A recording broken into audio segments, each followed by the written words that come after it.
मागे कानपूर येथे एक घटना घडते.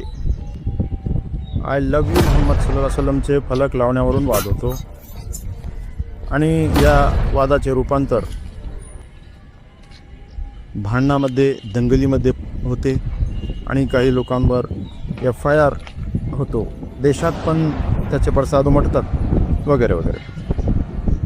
अतिशय रानटी आयुष्य जगणाऱ्या अरबांमध्ये त्यांच्यातूनच एक व्यक्ती जन्माला येतो आणि त्यांच्या या कुरीती विरोधात बंड पुकारतो.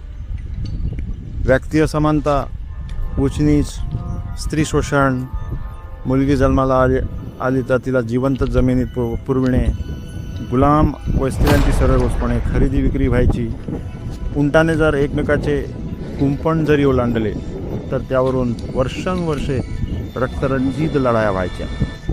अशा सामाजिकरित्या कुजलेल्या समाजाला अवघ्या 23 वर्षात विश्वगुरूच्या रांगेत उभा करणाऱ्या महामानवाचे नाव म्हणजे मोहम्मद सल्लल्लाहु अलैहि वसल्लम.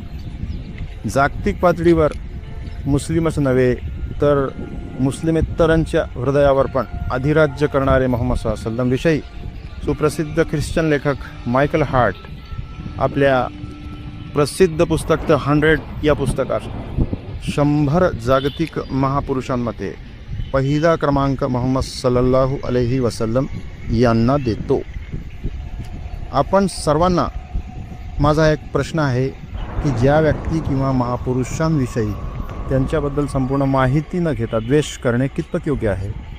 चला तर आपणही मोहम्मद सल्लल्लाहु अलैहि वसल्लमविषयी जाणून घेऊया.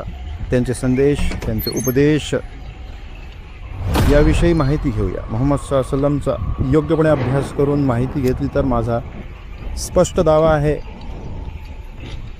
की आपल्याही हृदयातून एकच आवाज येईल, आय लव्ह यू मोहम्मद सल्लल्लाहु अलैहि वसल्लम.